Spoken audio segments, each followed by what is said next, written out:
Hello, and welcome back to the Alexander Society podcast. We're proud to present this chilling new mystery docket. I am your host, Tim, who will probably die along the journey due to having my chest crushed by ice. With me today is my co-host, Derek, who might just freeze to death with us. How are you, Derek? Not looking forward to freezing to death. If that doesn't sound like a great time, I'm not gonna lie to you, Tim. I don't want to freeze. What are you planning? Is this a threat? Are you threatening me right now? No. So, Derek, what are you drinking tonight? Oh, what am I drinking tonight? Okay, I need to get this out. I need to get ahead of this. You need to clear your chest. I need to clear this. So on my way home from work, I completely I was on autopilot. I had a long day. I had a lot of work to do, and I just got in my car and I drove right home, completely forgetting to pick up my beer. So when I got home, my lovely girlfriend, offered to go and grab me some since she didn't work today. So she was happy to go out and give me a hand while I was getting ready, getting some dinner. And so I was like, yeah, sure, you can go grab me some. I love her to death. I love her very much. Got me a 10-pack of Budweiser. Ooh, she wants you to get drunk tonight. Just to... Okay, you know what? No, I'm not going to take any criticism for this. Budweiser, it's not the kind of beer that I drink. It's a working man's beer. It's a Saturday tailgate, getting ready for the kickoff beer. And you know what? That's fine. You know what? Fuck all y'all. I'm going to have myself some Budweiser. I'm going to enjoy it. Fuck you. So what's your shots tonight, buddy? Oh, yeah, my shots. I got that core, the platinum vodka. I didn't know what it was because it was a pretty clear bottle and I could not make shit out. It's platinum vodka. It's the stuff I had on the last episode we recorded. Yeah, it's really good. So tonight I am having Planetary Cherry by Neff Brewing here in Tulsa, Oklahoma, which I've already taken a sip of. Was actually pretty good. Not as sweet as I would have liked it to be, but sweet. And then for my shots tonight, I'm going Celebrity Tequila. I am drinking the Rocks Tequila. The Tremana Tequila. It was a cheap tequila at a decent size. And I was like, you know what? I'm going to try it because tequila is my liquor. So, Derek, do you remember what I said our topic's going to be, or have you forgotten like a good little ADHD person? No, I remember what it was. I forgot what the name of it is, but was it Dyatlov Pass? Is that what it? Yeah. Yes, it's the Dyatlov Pass. I'm probably saying that like a Westerner. I'm probably not pronouncing it correctly, but I grew up calling it Dyatlov. I don't know how to pronounce Russian. Oh, God. But yeah, I know a little bit about this. Not a whole lot, but... See, the fun of this is the conspiracy theories, just like with D.B. Cooper. Yeah. Oh, I bet there's... Because this was some, like... When was this, like the 70s? No, it's earlier. Oh. It's February of 59. Okay, yeah. Well, first, before we really get into it, we got to get our shot out of the way, Derek. Kampai. Prost. Alrighty, so the Dyatlov Pass Incident. So this story, it involves 9 hikers. There was originally, I think, 10 people on this, but one of them turned around. Pussy. Well, he had very reasonable reasons, and he's the only one that survived, so... Does his parents die in a horrific accident? No. Pussy. So, it was an expedition trekking from the Ural Polytechnical Institute. Please find my ignorance charming, because I cannot pronounce anything in Russian. Okay, how's it spelled? Ural. Ural. The Ural Polytechnical Institute. and it was led by Igor Dyatlov. I'm going to assume that's how it's pronounced because that's how I hear everyone pronounce it. Yeah, that sounds right. So they established a camp on the eastern slope of the Kulat Salaki in the Russian SFSR of the Soviet Union. Yeah, Soviet Federative Socialist Republic. Okay. See, here's where you come into help because you know a lot more about this stuff than I do. Yeah, by the way, didn't do any reading on my part for this, so. That's how we try and keep these. It's one side knows, the other doesn't, or at least only vaguely knows. So the general plot synopsis is one night while they're on there, they had cut out of their tent and flee. And they weren't dressed or anything, and they just left. That's the TLDR. But here's how it actually started. In 1959, the group got together and formed a skiing expedition across. How'd you pronounce that word earlier? The Urals? Yeah, Ural. Yeah, the Ural Mountains. Ural and Sinderkovsk Oblast, Soviet Union. According to the prosecutor, according to documents that were found in the tent, it suggested that the expedition was named after the 21st Congress of the Communist Party of the Soviet Union. It was possibly dispatched by the local Komsomol organization. Yeah, do you know what the Komsomol were? No, I was actually about to ask you to explain it to me because I had no idea. Yeah, Komsomol is Russian for pioneer, and they were basically like the Soviet Union scouting organization. So they're like a sort of a youth, but also like young adult, sort of like outdoorsy paramilitary sort of organization. And the Komsomol were like...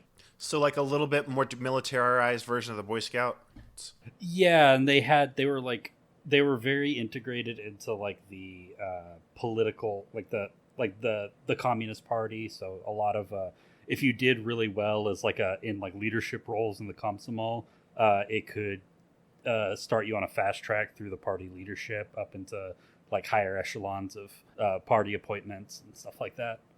Okay, nice. So Igor Dyatlov led the group. He was a 29-year-old radio engineering student at the Ural Polytechnical Institute. And I imagine losing your radio guy probably not great for the effectiveness of the safety of your expedition. Okay, so I'm going to go ahead and go over our individuals in this. We've got Yuri Doroshenko. He was 21 at the time. Then we've got Ludima. Wow. Okay, you know what? Take a picture of the names, send them to me. I will pronounce them for you. I hadn't even looked at, I had glanced the names, but I didn't. Some of these were. That last name, it sounds like Ludmila. Yeah, it's Ludmila Dubinia. Lyudmila Dubinina, Georgy or Yuri Krivnashenko, Alexander Kolevatov, Zenaida Kolmogorova, Rustam Slobodin. That is a fascinating name. Nikolai Vladimirovich Thibault Brenois, which is a French name. Jeez. Thibault Brenois. Or Brenois, I think. I think it's Thibault Brenois. That is a French name. Oh, yeah, if I've ever seen one. Semyon Zolotaryov and Yuri Yudin. And so Ludmila was 20, and that was one of our female expedition members. Gregory was male, and he was 23. Alexander was 24. Zendina, is that how you pronounced it? Zenita was 22, female, the other female. The rest of our members are male. Rustim was 23. Nikolai was 23 as well. And then Semyon was 38. Then the last Yuri, we technically have 3 Yuris on this damn trip, was 21. Oops, all Yuris. The groups arrived at Ivdel, Ivdel. Ivdel, a town in the center of the northern province of Sardovosk Oblast in the early mornings hours of January 25th, 1959. Okay, so dead of winter, great time to be on a hike in the Urals. Yes, and then they went to Vizahai, the last inhabitable settlement to the north. While they were spending the night there, the skiers purchased and ate loaves of bread to keep their energy levels up for the hike the next day. So on the 27th is when they really began their trek. They headed towards Gora Orten. I think that's how it's pronounced. On the 28th, Yuri number 3, the 20-year-old Yuri Yudin, went back because he already had, like, they had barely started and he already had health issues. He had rheumatism and a congenital heart defect, and he was already starting to get knee and joint pain, so he cut short. And that's the last confirmed known area in person that someone last seen them. He was the last person to see everyone else alive. Wow. Okay. Everything else we know comes from diaries and cameras that they found at the campsite. So on January 31st, the group arrived at the edge of a highland area and began to prepare for a climb. And they cached extra food that they were going to use for the trip back so they didn't waste extra energy at this point. They kind of hid stuff so they would be able to survive on the way back. Yeah. Real quick, can I ask a question? What was the purpose of this expedition of theirs? Was there some sort of The reason why they were possibly dispatched was because of the Commonwealth organization, but that's all we know. At least according to this article. I didn't give myself a whole lot of research time, but probably some some high adventure backpacking maybe. Well, from what I understand, this was still in the early days where a lot of higher areas hadn't been explored, right? 59? Okay, yeah. I think there were some parts of, some rural parts of the Urals and Siberia. They weren't. Most of the Russian metropole is pretty much to the west of the Urals, on the European part of Russia. So there.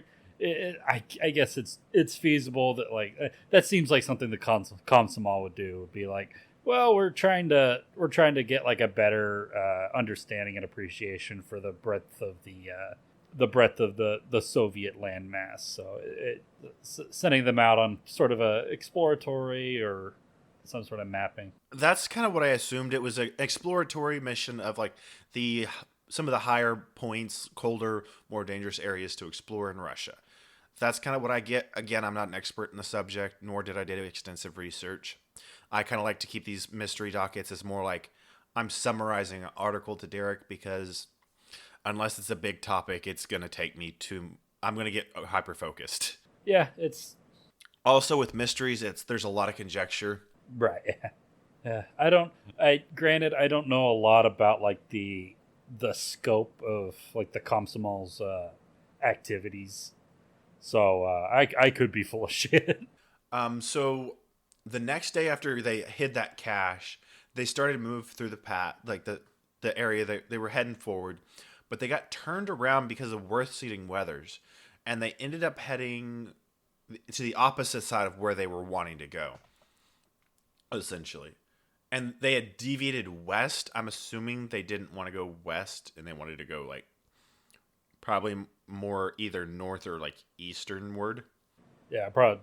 And so they eventually did recognize that they were going the wrong way, but they realized they decided to make camp once they realized that, so they could take shelter from the worsening weather.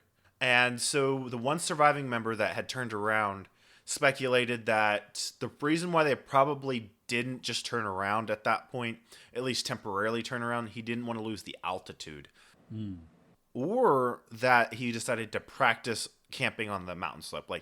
Okay, we're going to have to get used to this anyway, being camping out here. We might as well use this as a test run.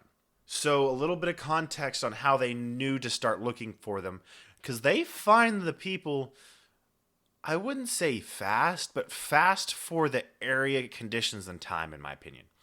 So before they left, Dyatlov agreed to send a telegram to their sports club as soon as they returned to Vizahai. Or how was that pronounced again?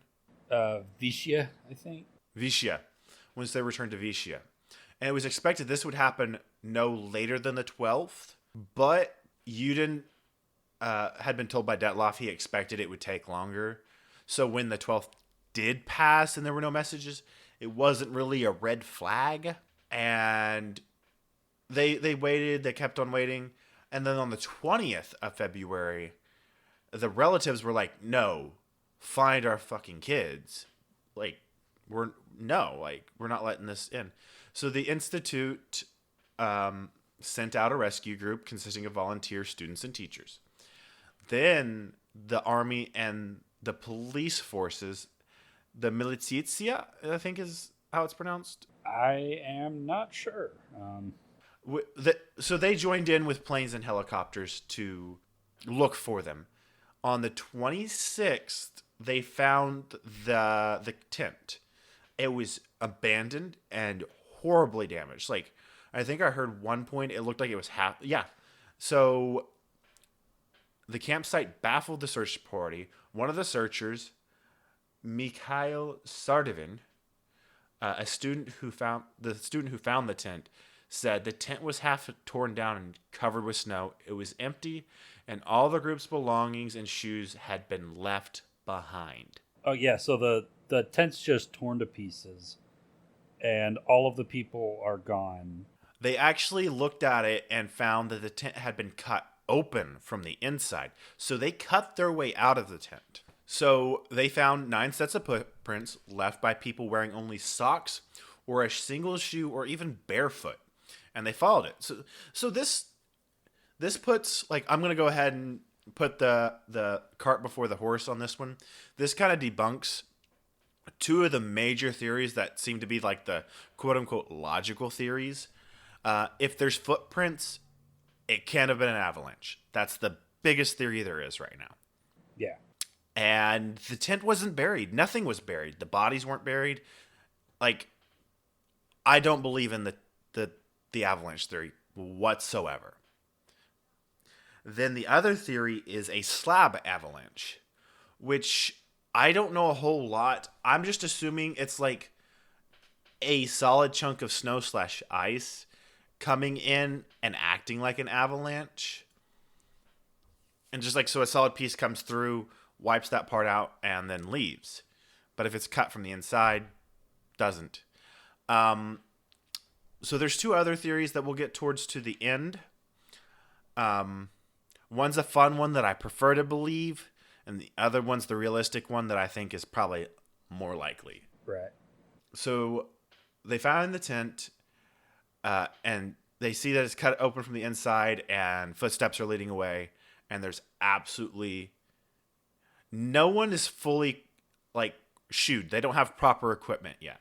Some of them, like one of them had a shoe or so, but not fully dressed, obviously. They followed them to the edge of a nearby woods on the opposite end of the pass, 1.5 kilometers northeast, which is about the direction they were trying to go originally. After 500 meters, these tracks were covered with snow at the forest's edge. Under a large Siberian pine, they found the remains of a small fire. That's where they found the first 2 bodies, where they found Korovchenko and Doroshenko, shoeless and dressed only in their underwear. Oh, wait.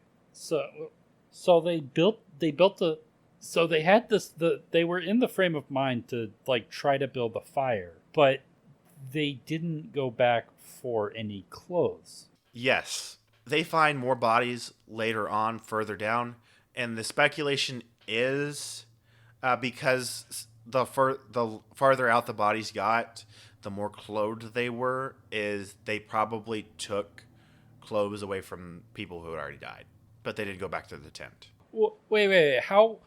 What amount of time are we talking about? Were there people out there without clothes on for, like, more than a day? We don't have a time frame. This is all after the fact. We have no first-hand accounts. We have nothing to tell us what actually happened. All we know is one dude leaves. They know approximately when they would have started up the mountain, and then they know when they were supposed to send the message but didn't, and then when they found bodies. We know nothing of actually what happened on that mountain. Okay, this is Like, no first-hand accounts, all speculation. Man, this is well. Okay, keep going. I need more information. So they only had their underwear on, and the branches of the tree were broken about 5 meters high, suggesting someone had climbed to try and look around, perhaps looking for the camp. Between the pines and the camp, they found 3 more corpses: Dyatlov, Komolograf, and Slobyin, who died in poses suggesting they were attempting to return to the tent. They were 300, 480, and 630 meters away. So 980 feet, 1,570 feet, and 2,000 feet and 70. 20, I'm always bad at that. 2,070 feet from the tree. The last 4 travelers, the expedition people, took 2 more months to find. They were found on May 4th under 4 meters of snow in a ravine 75 meters further into the woods from the pine tree. So they were even farther away from the camp than the 2 people who were found at the tree. So back to my speculation on they may have taken clothes off the bodies. 3 of these 4 were dressed better than the others, and there's signs, like it said, that they took clothing from those who had already died to use. Dobina was wearing Kurvashenko's burned and torn trousers, and her left foot and shin were wrapped in a torn jacket. You said the pants were burnt. Yes. We don't know how. Oh my! Oh, what the? Yeah, there was a small fire that they found next to that pine, but that's the only indication they had. So there were no like burns or scorch marks or anything in the tent. No.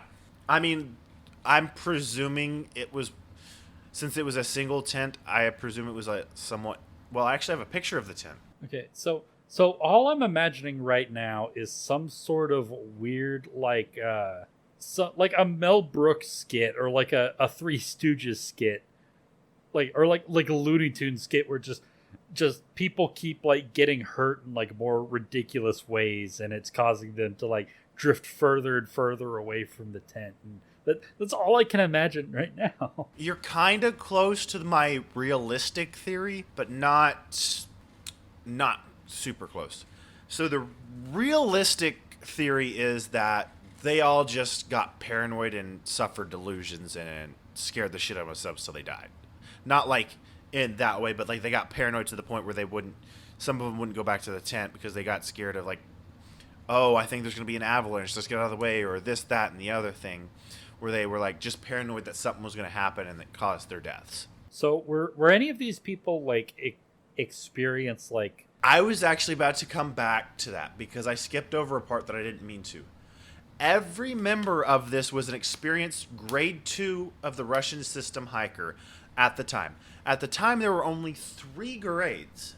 So, like, they're basically intermediate hikers. I'm assuming they were at least somewhat experienced, is what I would say. Like, this probably wasn't...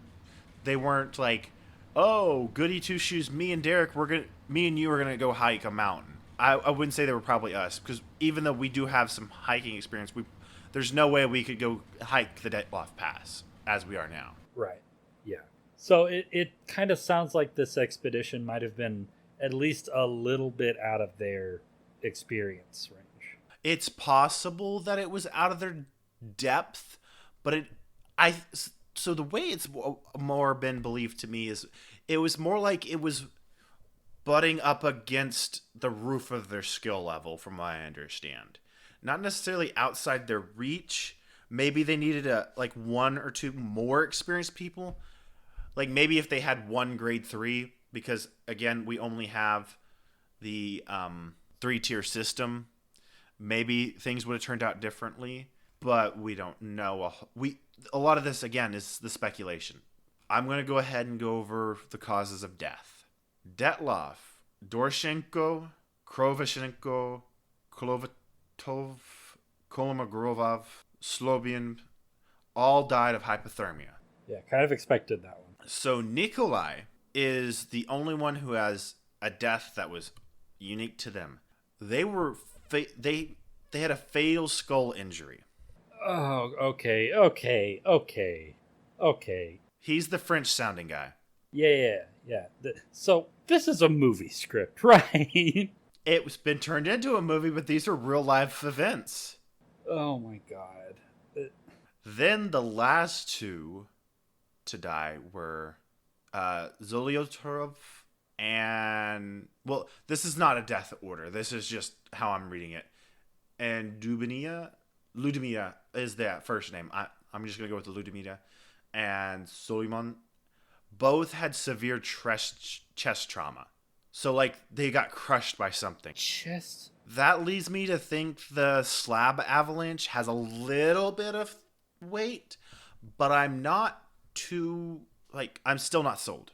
So a slab avalanche is just like it's more like an ice sheet instead of like a pile of snow. It's compressed snow. Okay, yeah. I can see that, but would that slab of snow have like resettled after it killed them? Like resettled into powder snow? It's possible, but it still doesn't explain the lack of snow buildup. Yeah. So immediately they start investigating. Yeah, the way that you described it, like their bodies were just out in the open. Like they weren't. So the first 5 bodies were, but the bodies that took 2 months to find, which I'm pretty sure that 2 months is why they were buried, not because of anything else. Because I think 4 meters is for like a really snowy winter time is reasonable amount of snow. I'm just guessing. Mm-hmm. So they started a legal inquest right away. And the initial conclusion by the medical examiner found no injuries that might have led to their death. And it was concluded that they all died of hypothermia. So the one that had the skull crack, Slobin, it wasn't thought to be a fatal injury, the skull fracture. An examination of the 4 bodies found in May shifted the narrative. 3 of those hikers had fatal injuries. The French guy and Dobrynia and Zoryotov had major chest fractures. According to Boris Zordovhendini? Wow, that's a weird name. The force required to cause such damage, like, essentially what it looks like is the 2 people that had chest injuries, they had so much damage that it was the equivalent of being hit by a car. Okay, so there had to have been like some like slab avalanche. That seems Slab avalanche makes the most sense looking at it just based on everything except for the fact there's no extra snow. right. There's no indication there was any slab avalanche. What's even crazier is there was no external wounds associated with those bone fractures. It was as if they were subjected to a high level of pressure. Okay, so some sort of like freak weather pattern. It could be. So at the time, there was a small bit of speculation that some indigenous people who were local to the area, who were reindeer herders, had attacked and murdered the group for encroaching upon their lands. They interrogated several of the people, but honestly, their types of death just didn't line up with what would have happened if they were confronted by the indigenous people. Yeah, and it also doesn't explain why they fled their tents. Why they fled the tent. Like, and why the tent was cut open from the inside. See, that's what really gets me, is they cut out their way out of the tent. I just It's a real head scratcher, isn't it? To further the point that it was probably not the indigenous people, there were no signs of struggle on the body. There was no real injuries that would indicate that. Yes, there were some small like injuries to their body, but the examination said it was most likely post-mortem. Like all the small stuff, they were found in a ravine. Could have been critters, because some Zoliotov was missing an eyeball, and Krozatov was missing his eyebrows. Missing his eyebrows. I didn't read that part. What the fuck? So, eyebrows. Does that include the skin, or was it like That's all I know. they were like burned off, like if there had been an explosion or something? It said he was missing them, not that they were burned off. So I'm going to go with it wasn't a burn. Is this the same guy where the burned trousers came from? No, that was not the burnt trouser guy. So here's what the media knew right up off bat. They knew 6 of them had died of hypothermia and 3 of fatal injuries. There was no indication that anyone else was nearby. The temp had been ripped open from within. The victims had died 6 to 8 hours after their last meal. Okay. It showed that all the group members left of their own accord on foot. Here's where the fucking left hook comes from. Oh, the left hook's just arriving, huh? One of the victims' clothes was irradiated. What the fuck? What are you saying? What are you telling me? We'll get there. What did the fucking communist Boy Scouts send them out on some secret mission for the Department of Nuclear Studies to try out some weird fucking nuke hand grenade in the middle of fucking nowhere? Is that... We'll get to it. It's not that complicated, but you're getting along the right vein, just with a different perspective. One of this group, their clothes were irradiated. All of the shit you've said so far, that's the... What are you saying? So that's my personal favorite theory, is the radiation theory. We'll get into it once we get there. But I don't think it's super likely, just because it was only one person had the radiation on their clothing. That, or they only tested one person and they were like, oh, we found radiation. You're not testing anything else, motherfucker. Oh my god. Another, like, not really a left hook like that radiation was, but of all the documents released about the condition of our group, our skiers, no information on their internal organs. I don't know why that's in there, but there was absolutely no information provided about the condition of their internal organs. So this has to be this is Comrade Khrushchev, like, selectively censoring information from this investigation just to fuck with history from his senile aging brain, right? Like, that's what this has to be. Like, it's possible. Again, there were no survivors once they made it up. There was the one guy who turned back, but everything was hunky dory when he turned back. Yeah, like Khrushchev just sitting around with the Politburo, just laughing his ass off between rants about corn and planning his next trip to Disney World. Like, yeah, we're gonna be fucking with like at least 2 drunk assholes on a podcast in about 70 years. Yeah. Yeah, evidently. So at the time, they concluded essentially that it died because of the weather. It's the official wording was a compelling natural force. There were no guilty parties. Like, no one killed them. But all the files from the case, guess where they went? Did the KGB do something with them? It's not said specifically where it went, but it went to a secret archive, is what it says. Oh, okay, yeah, so I'm getting a better picture of what's going on here then. Yeah. So in 97, so a whole whopping 40 years later, it was revealed that the negatives from Khrushchev's camera were kept in a private archive of one of the investigators, Lev Ivankov. The materials were donated to by Ivankov's daughter, the Dyatlov Foundation. The diaries of the hiking party fell into Russia's public domain. So all their journals of the expedition went into public domain in 2009, is what it says.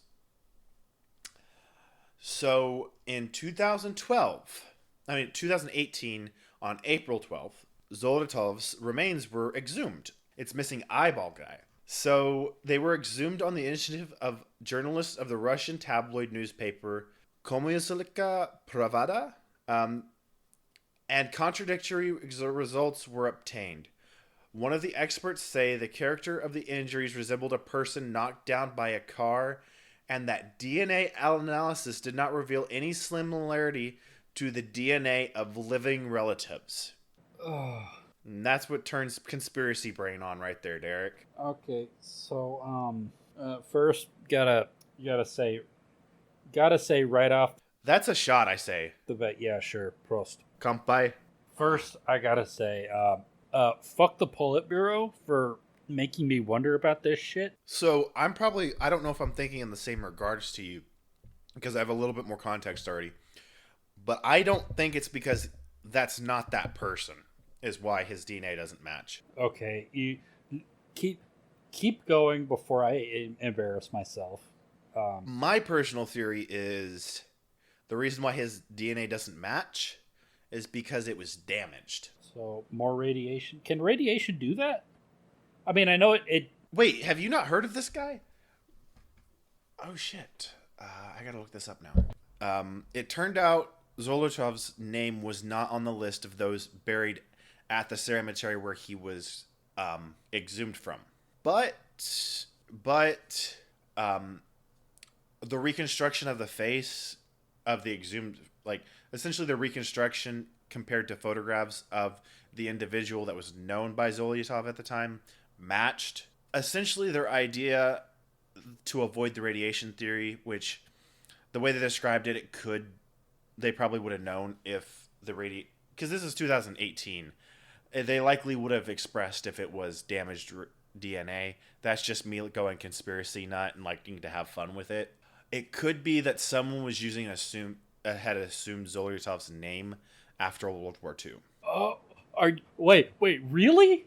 That is. Yes, that's what the journalists believe. Is that okay? Wait, okay. Oh wait. Oh okay. The people who essentially asked for the body to be exhumed.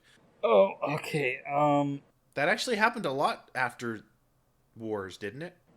I've heard of it happening. I've never heard a story. I meant a lot for it to be at least known that it happened. I don't mean like, oh, I just assumed this other person's name. Like, there's a whole Simpsons episode about someone assuming someone else's identity after war. So I've only ever heard like stories of it happening. I've never read about like or heard about like any actual substantiated story or like real life confirmed of that. So in February of 2019, Russian authorities reopened the investigation, although they only had 3 possible explanations: an avalanche, a slab avalanche, or a hurricane.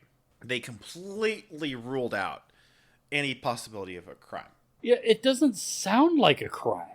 It sounds... Not after I'm about to tell you. Oh, okay. Well, yeah, keep going. So we've got 2 related reports from the time. So Yuri Kunstrev, who was 12 years old at the time, and later became the head of a Dyatlov Foundation and attended 5 of the funerals, recalled seeing that their skin had a deep brown tan. Okay. And then another group of hikers, which were about 50 kilometers away, about 31 miles south of the incident, reported they saw strange orange spheres in the sky to the north on the night of the incidents. Similar spheres were observed in Idavel and adjacent areas continually during the period from February to March of 1959 by various independent witnesses, including the Meteorology Service and the military. These sightings were not noted in the investigation, and witnesses came forward years later. So this gets into my theory. My theory is that the military didn't think anyone was going to be up on the mountain at that time and were testing weapons, essentially. Okay. That's the simplicity, is they were testing nuclear weapons on somewhere they thought would be void of people at the time. And then they realized, oh fuck, we killed 9 of our citizens. We're going to cover it up. Okay. I can see where that would start to fill in some blanks, but there's still a lot of blanks there. Yeah. To be perfectly honest, there is. The other I think I mentioned this earlier. The other major theory is just mass hysteria. They suffered from paranoia and it caused their death, like I mentioned earlier. Okay, so it sounds like so this is what I'm thinking right now. To me, it sounds like it could be both of those.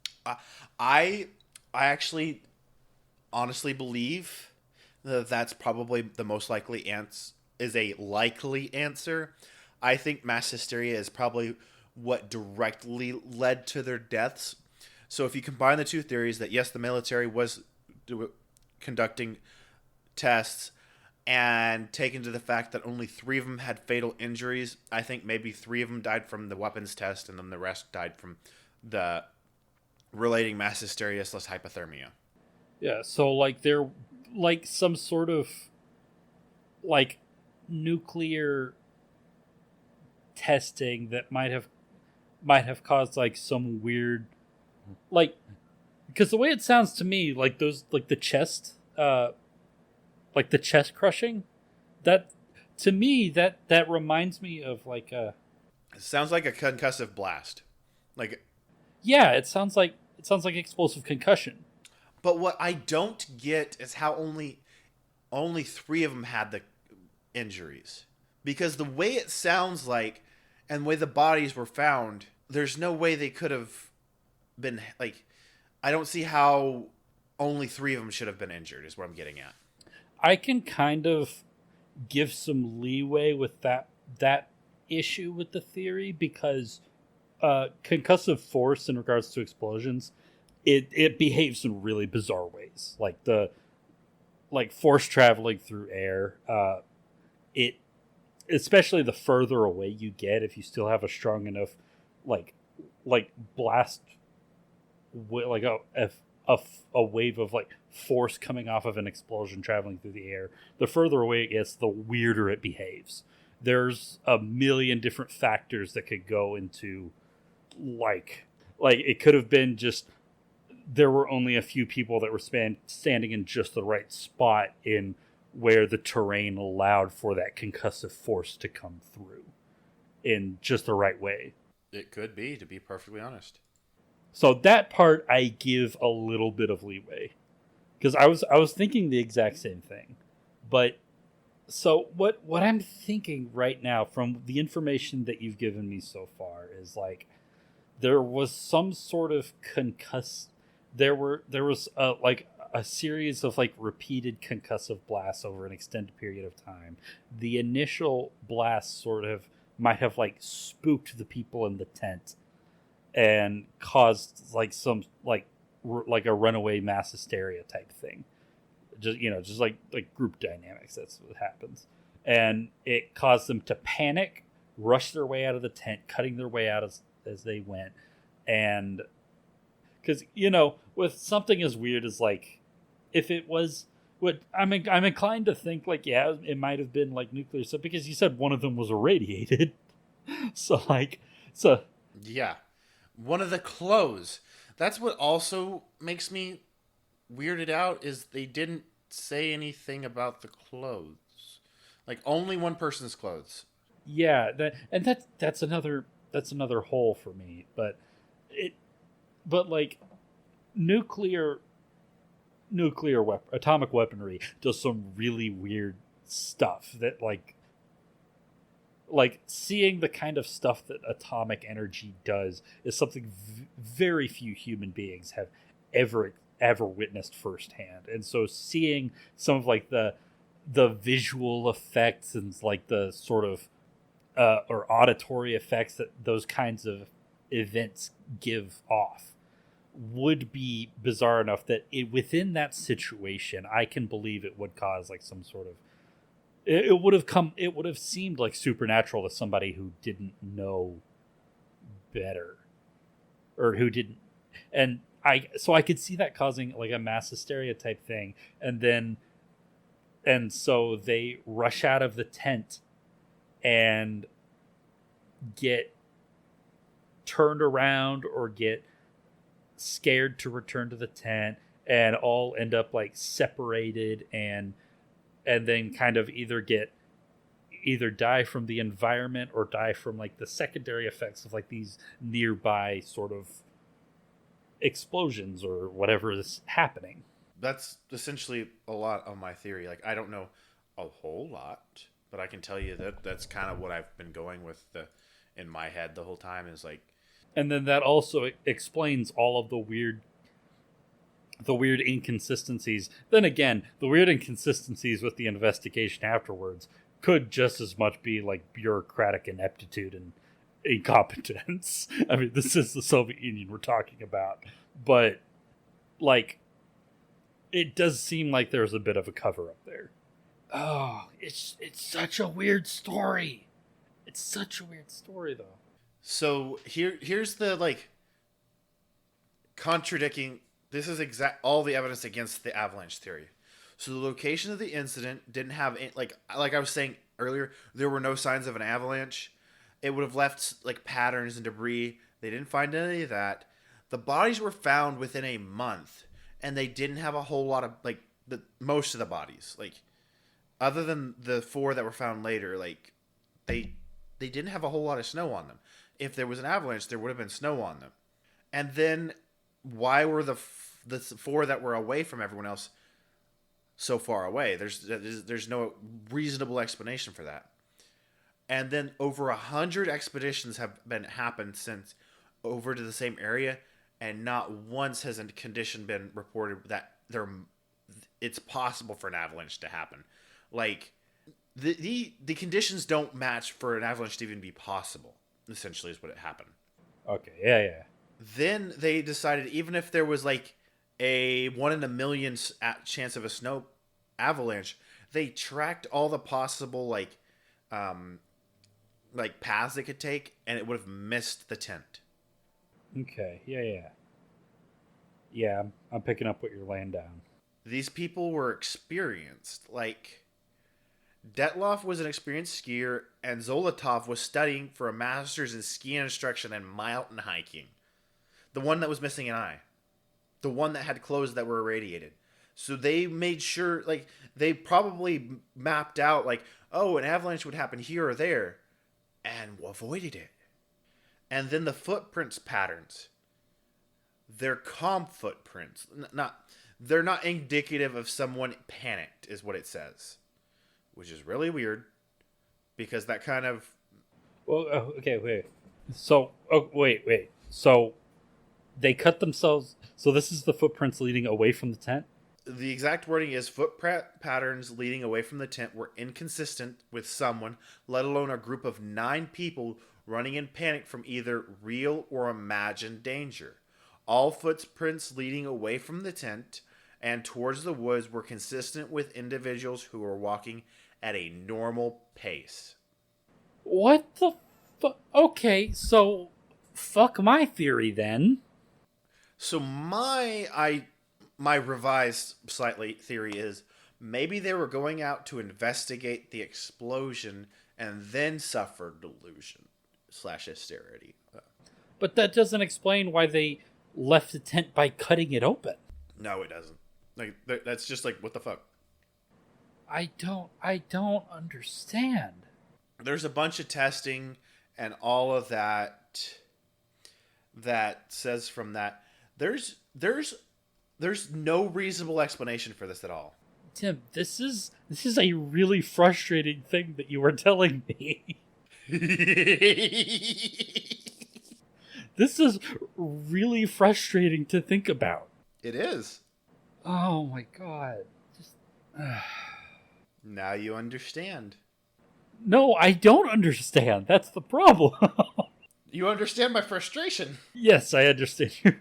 My god, This is such a perplexing and fascinating event, and that there's very good reason why people speculate and like have so much conspiracy around this. For one, I think it was just within the nature of the Soviet Union at the time to cover shit up, even if they weren't involved, to be perfectly honest. Like, we don't want to have to answer too many questions, even if we didn't do anything wrong, so let's just cover up.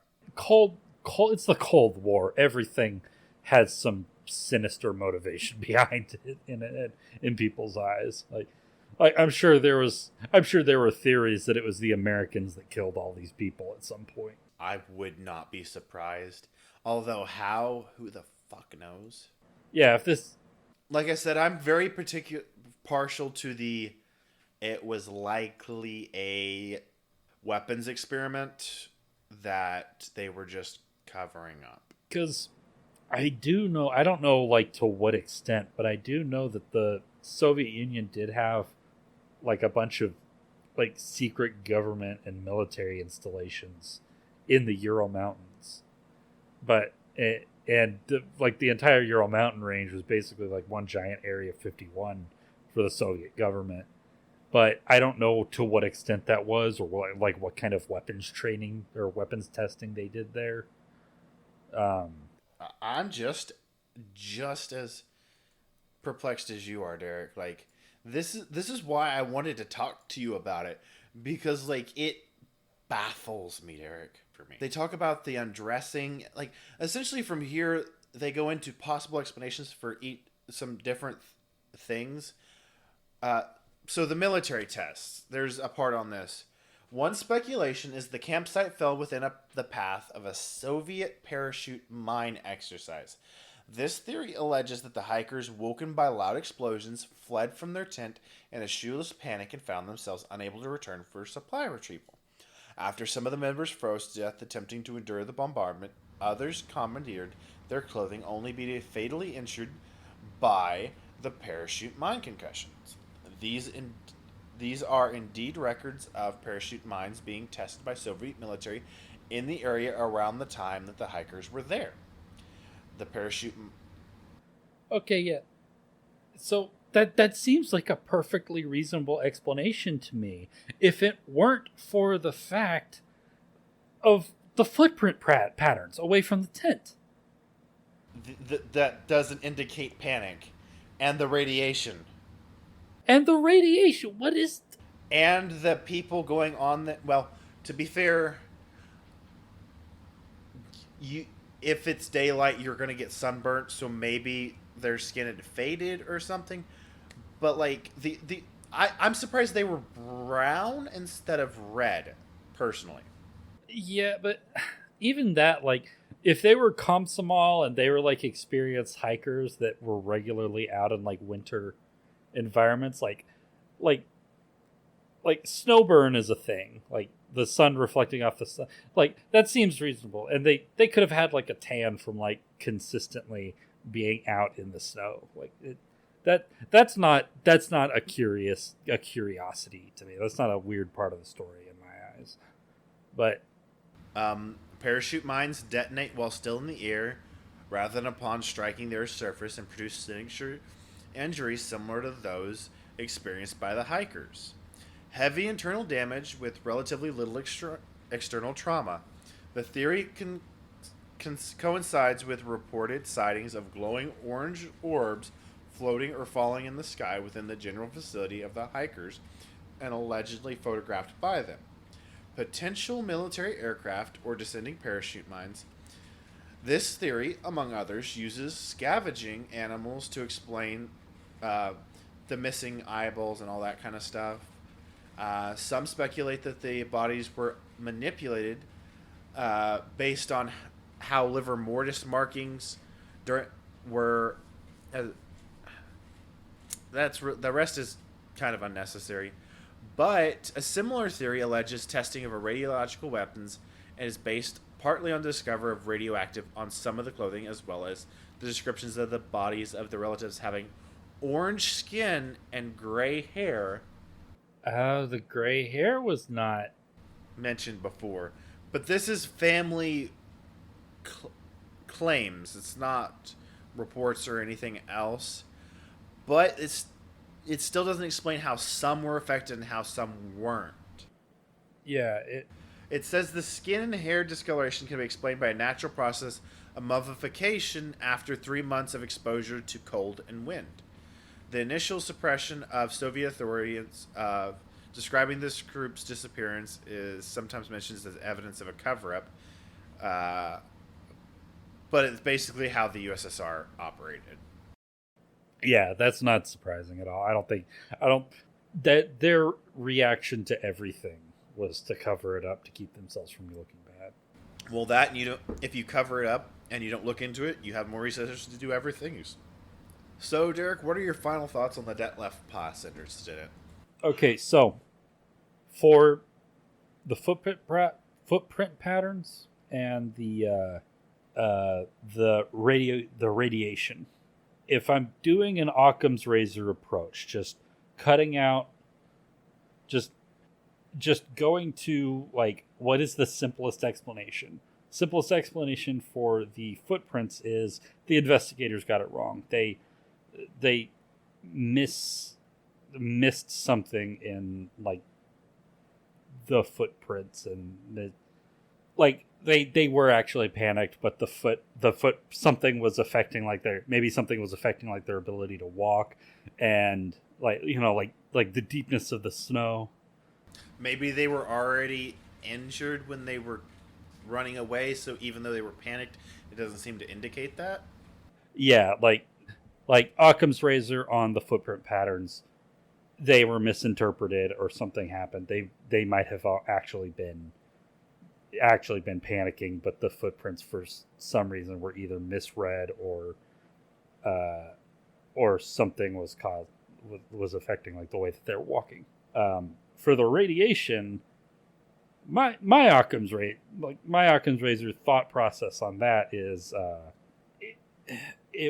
they were irradiated before he got there, before they went on this hike. Oh, interesting. So you're saying someone had already had exposure to radiation before they showed up? Yes, I could not begin to tell you how or why, but that's my kind of knee-jerk thought. Like my thought on it is that the reason that person was the only person who had radiation exposure is because they were irradiated away from the other people. And so that could have been as some sort of exposure before they went on the trip and might not even be related to this event. So, but I don't fucking know. You're just as confused? I don't know. If this were fiction, I'd call it too convoluted to make for a good story. It'd definitely be thought-provoking as a fiction story, but it's just baffling. It wouldn't make for good reading. It's one of those stories that it sounds like this is the first draft, and the author and the editor was like, this isn't even a story. This is like an outline. You need to add more action. Yeah. It's like if Stephen King was even more of a hack. I love Stephen King, but I understand he's not a good author. He's just a fun author. Personally. Like, and he's written some, like, my favorite book by him is The Stand. I do a yearly read/listen to of The Stand. Okay, full disclosure. Excuse me. I have not read Stephen King. You fucking hack and a fraud. I don't read that much fiction anyways, and I definitely don't read any horror fiction, so it just never came up. And anyways. I don't know what to classify Stephen King as. Because, yes, some of his stuff is horror, but some of it's not quite horror, but not quite not horror. Oh, surrealist? Like supernatural surrealist? That's close enough for me, but like it's like The Stand isn't quite horror, but it's not quite not horror. Anything before we hop off of here, Derek? Nothing for me. If you want to follow me on Twitter, my Twitter is @Visigoth. The first I is a 1. The O is a 0. And you can find me at Twitter @Tim, aka Otis. But you can also find the podcast on Facebook and Instagram at the Alexander Society Pod, at Twitter @Alex Society Pod. If you've enjoyed what you've heard, please give us a rate and review on your social media. If you enjoyed what you heard, please give us a rate and review on your streaming platform of choice. We hope you have a great time, and we'll see you next time. Bye.